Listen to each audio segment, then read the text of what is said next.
Rogaine and Minoxidil for the hairline. Let's talk about it. I've noticed that my hairline is starting to recede. So 4 months ago, I made the decision to start using Rogaine, also known as Minoxidil, in my hairline and where my temples are. And I'm going to show you what ended up happening. Now, just for a little bit of context, I have been using Rogaine / Minoxidil in the back of my hair on a bald spot back here for the last 6 years, detailed at great length here on this channel. So if you want to see what happened on this 4-month journey, all you got to do is stay tuned. So it is October as I film this, and I'm shooting this in very unforgiving 4K definition on my new iPhone. And I just want to show you what I'm talking about here. You can really see through to my scalp to a level I think that is kind of new. Now, if you know my other hair loss videos, I really am someone who rails against needing to get to the point of perfection. That is not what we're looking for here at all. And also, I'm always trying to accept the aging process, which means thinning hair, like it or not, especially for me. I am postmenopausal by many, many years, by almost a decade at this point. Yeah, but we're going to see what we can do and if Rogaine helps to fill this back in. Seeing as I'm using it anyway, I'm also going to up what I'm doing from once every second day. I'm going to up the intensity or the application frequency to daily, so we'll see if that helps. The other culprit, I think, but I'm not entirely sure, has to do with the actual iPhone itself. It just is not very flattering on hair. I used to use a Canon camera, and that was a much more flattering, softer look. If you look at some of my older videos, they did not have this intense crispness that tends to flatten my hair. So I'm blaming the iPhone too, because when I look at myself in the mirror, it doesn't look as bad as it does on camera. Now, February, and once I get back inside, I'm going to show you, when I take my hat off, what my hair looks like. It's been 4 months. It's windy too, and my face is literally getting ripped off, so I'll be happy to be back inside. So maybe you can see that little tuft of hair. We're going to talk about it. I'm going to tell you the sort of percentage I think that it has improved over the last 4 months. Why 4 months, you may ask? Well, my hair is very slow growing, so your mileage may vary with this product if you choose to use it at all. I know that my hair is much slower growing than other people's, and I learned this during my cancer treatments when I had chemotherapy. All my hair fell out. When it started growing back, I noticed that a few of my friends that were going through it at the same time and people that I had made friends with had shoulder-length hair, and my hair was still pixie length. So my hair is incredibly slow growing, and I am the slowest hair grower in my entire family. It has always been that way. So if you are curious to see what my hair looked like back when it was that sort of pixie-ish length, when I was just starting out on Rogaine, just go and sort my videos by oldest, and you'll see some of my oldest videos. And that was when I was regrowing my hair. That was a number of years ago. I think maybe 5 years ago those videos are from. So I've been making videos on Rogaine and talking about it for a long time. In fact, not to toot my own horn here, but I was, I think, one of the first people on YouTube to really talk about it as a success story. There were some other stories from other women. I don't want to discount them, but I was definitely one of the first who had a lot of success and spoke very openly on YouTube about it. This is before sort of your Jennifer Lopez came out as a Minoxidil user, and it was just much more embarrassing back then than it is now, frankly. Now with the era of TikTok, I think people are more comfortable discussing using Rogaine, using other things to help with their hair loss. The taboo is lessening every year. It is still there, but that's a good thing, I think. So my understanding of Rogaine is that it's not formulated for use in receding hairline or hairline issues, but anecdotally, and I think one study said that it can have an effect there.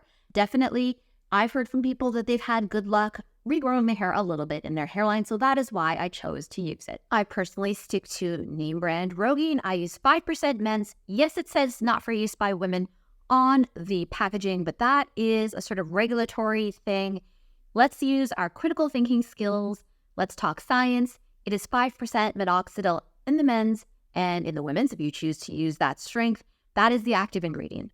I've looked at both ingredient lists. Definitely look yourself. I'm not saying anything that is not available at like Rogaine.com. Compare them yourself and see if there's any difference. There's not any difference. And those of you who have seen dermatologists will also know that the dermatologists will tell you that there is no difference between men's Rogaine and women's Rogaine, provided that, it's 5%. You're comparing apples to apples. But certainly if that makes you nervous and you like paying more for Minoxidil, go right ahead. I'm just telling you there's literally no difference between the two of them. Okay, let me get a little closer and show you kind of what's been going on here. I'll brush my hair back so we have a bit of a better comparison how it was in the first segments 4 months ago. I don't see a lot of change. If I had to chalk this up to a percentage, I would probably say my hair is about 10% better. This is not necessarily a miracle product where I'm going to get the hair back that I had when I was 35. That's just not going to happen for me. As the years progress, I'm getting older. I'm getting further away from my estrogen-producing years because I have been postmenopausal for a long time now. That's kind of how it is. I'm not on any estrogen supplements or anything like that because, again, I am a breast cancer survivor, and so those things are actually suppressed in me. So my hair is aging faster than the average woman. So, cross your fingers this doesn't happen to you. That's kind of where I am right now with my hair. So I do have, though, this little patch of baby hair. And this is regrowth, I guess you would call it. It is definitely new. Sometimes you can see it better than others. That is the only spot of new hair that I have. I don't think I have a lot otherwise. When I do grow my hair back in and get some luck with baby hair, it tends to be right around here for me. You can see this in Viviscal videos that I've made from the past as well. If I'm going to grow some new hair, the regrowth tends to be right in here for me. And it doesn't last once I stop using it. So if I stop putting Rogaine in my hairline, I suspect it will just go back how it looked 4 months ago, which is probably not that big of a deal because really all I have to show for it is one little tuft of baby hair. It is baby hair because if you touch it and you feel it is a bit softer than the rest of my hair, it's not breakage. I know what my breakage feels like. It feels kind of coarse. Like the rest of my hair, I don't have soft hair. Okay, so I'm going somewhere nice and bright and I'm going to give you a nice close look so you'll see those little baby hair regrowth that I was telling you about. But otherwise, I think it looks pretty much the same, but it has stabilized and I have had less hair loss, so that's nice. So overall, I'm going to keep using it. That's sort of my plan and my strategy for the future. If this is still of interest to you, or maybe you're finding this new, if you could drop a like and consider subscribing so I can see how many of you maybe want to see a follow-up 6 months, 1 year from now, go ahead and do those things because I really don't know. Otherwise, I don't have a good sense of whether this is something people are still interested in hearing from me about. I don't talk that much about it very much. I've even made a video saying that I'm not talking about it at all, but perhaps I would if I had some good results or something new to say because I just didn't have anything new to say. Go ahead and watch that video if you want to see some of my other reasons, including some of the sort of difficulty I've gone through, like emotionally, dealing with people in the comments saying things that are truly sociopathic. You'll see what I have to say about them there. If I had to give my hair right now sort of overall judgment, I would say it's about 10% better looking, maybe just in general. I think that the little bit of regrowth helped to sort of fill it in a bit and give me even a bit more of a volume look while also kind of sticking up in the air. I don't know, maybe two things can be true in that regard at the same time. In the past 4 months, I have not dyed my hair. I've not colored my hair. My hair is pretty much exactly the same. You'll see it's just a little bit longer than it was back then.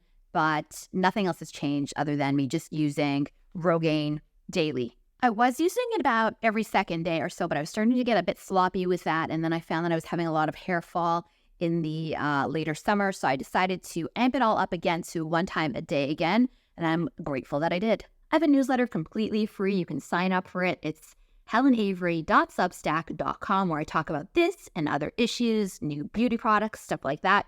Make a lot of videos right now about beauty products, Estee Lauder foundations, things I've been loving, things I've been hating. Go ahead and watch this video next. I think you're going to like it. Thanks for watching. We'll see you on the next one.